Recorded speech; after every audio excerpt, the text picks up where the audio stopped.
Nakabenepisyo sa outreach program og libreng food packs, school supplies ingon man na pag-instalar sa solar lights ang duha ka barangay sa Manay, Davao Oriental, ang barangay Taukanga ug barangay San Isidro.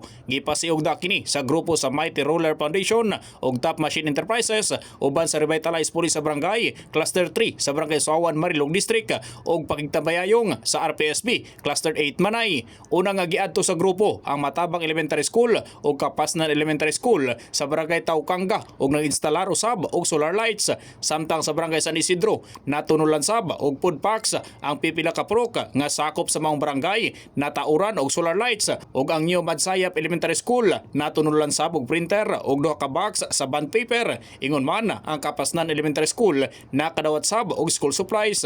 Nasayran kinatibukang 240 ka pamilya sa naasoy nga lugar ang nakadawat og food packs og 300 niini ka estudyante ang nakadawat og school supplies. Ang maong kalihukan kabahin sa programa sa Mighty Ruler ug Top Machine Enterprises uban ang RPSB Cluster 3 nga nagtumong sa pag-alagad sa mga hilit ug kulang sa serbisyo nga komunidad aron mapalingkod ang inspirasyon ug paglaom sa mga lugar nga kasagaran mabiyaan. In the heart of changing lives, ako si Brigada Gib Maing sa 93.1 Brigada News of Davao, the Music News Authority.